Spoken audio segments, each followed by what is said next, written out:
Rice TV, सच सबसे आगे।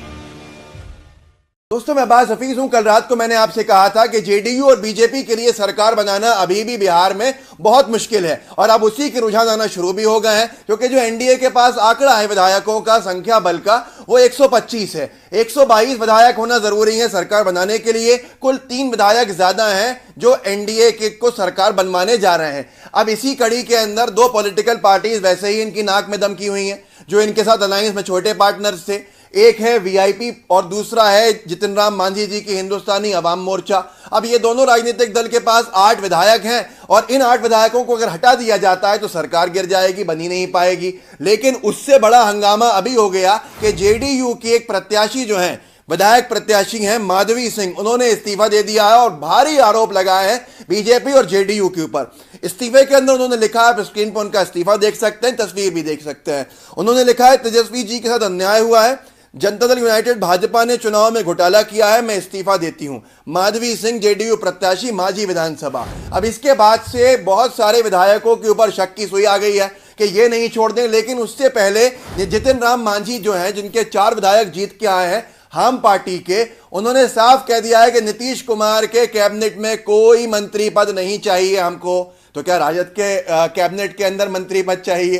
क्या तेजस्वी यादव के कैबिनेट में मंत्री पद चाहिए? ये सारे के सारे सवाल वहां खड़े हो गए हैं। जो दूसरी पॉलिटिकल पार्टी है जिनके 4 विधायक और हैं, वो हैं वीआईपी। और वीआईपी के जो कर्ता धर्ता हैं, उन्होंने भी अपने जो है उप मुख्यमंत्री की जो उनकी ख्वाहिशात हैं वो उन्होंने जारी कर दी हैं। उनका नाम है मुकेश सहनी। अब मुकेश सहनी को 4 विधायकों के साथ अगर उप मुख्यमंत्री बीजेपी जेडीयू बनाते हैं तो फिर जो हिंदुस्तानी अवाम मोर्चा है उसका क्या होगा? जितिन राम मांझी को क्या दूसरा उप मुख्यमंत्री का पद दे देंगे?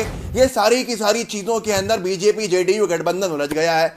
और नीतीश कुमार के बारे में आपने सुनी लिया था कल, वो एलजेपी से बहुत नाराज चल रहे हैं और बीजेपी को अल्टीमेटम इनडायरेक्टली दे ही रहे हैं कि एलजेपी को हटाओ या हम हट जाते हैं। यही कहने का मतलब होगा। ये काम करते हैं नीतीश बाबू जो है, उनको मुख्यमंत्री किसी भी हाल में बनना होता है, बहाने ढूंढते हैं अलायंस को इधर से उधर स्विच करने का। जो पिछली बार किया था मुख्यमंत्री रहते हुए कर लिया था। तो अब ये सारे के सारे जो घटनाक्रम है ये एक इशारा कर रहा है कि तेजस्वी यादव की ताजपोशी होना संभव दिख रहा है, क्योंकि अब एनडीए की सरकार वहां भंग भी कर दी है नीतीश कुमार जी ने मीटिंग के बाद। नई सरकार के रास्ते ताकि खुले, लेकिन नई सरकार कैसे, जब बीजेपी के पास और जेडीयू के पास और 2 पॉलिटिकल पार्टीज वीआईपी और एचएम मिला के 125 का आंकड़ा है, और अगर 4 विधायकों ने इस्तीफा दे दिया या राजद की तरफ चले गए तो ये पूरी बाजी पलट जाएगी और सरकार बनाना मुश्किल हो जाएगा। अब ये 4 की वजह से कड़ी जो अटकी हुई है, छोटे राजनीतिक दलों पर अटकी है, वो हैं ये दोनों, जितिन राम मांझी और दूसरा वीआईपी। अब इनके 8 विधायकों में से क्या सबको मंत्री बनाएंगे? क्या दोनों पॉलिटिकल पार्टीज में से 2 को मुख्यमंत्री बनाया जाएगा? इस सब को लेके बीजेपी बड़ी परेशान है। उनको लगता था कि जेडीयू को साफ कर देंगे, लेकिन साफ करते करते जो उनका मैंडेट आया वो इतना खराब आया है, जैसे तैसे उन्होंने सरकार के बहुमत के आंकड़े को तो छू लिया है, जो भी साम दाम दंड भेद। लेकिन अब वो सरकार बचाना, सरकार चलाना मुश्किल भी हो गया है। ये कहना, ये मिसाल सामने आ गई, जैसी करनी वैसी भरनी, ना माने तो कर देख। मध्य प्रदेश में यही किया था। ये खेल बीजेपी का पुराना है कि संख्या बल को कम कर दिया जाए ताकि जो सामने वाले पॉलिटिकल पार्टी है उसके लोग कम हो जाएंगे, विधायक कम हो जाएंगे, और फिर जो संख्या बल के अंदर बहुमत बचेगा वो हमारा पूरा हो जाएगा। मिसाल के तौर पर अगर जो पूरे की पूरी विधानसभा बिहार की है उसका जो आंकड़ा है, उसके अंदर बहुमत का आंकड़ा 123 है। अब यहां पर बीजेपी के साथ उल्टा हो रहा है कि बीजेपी जेडीयू के अगर प्रत्याशी अभी छोड़ रहे हैं, कल को विधायक छोड़ते हैं, जैसे ही ये 4-5 कम होंगे तो बहुमत का आंकड़ा भी अपने आप कम होता रहेगा।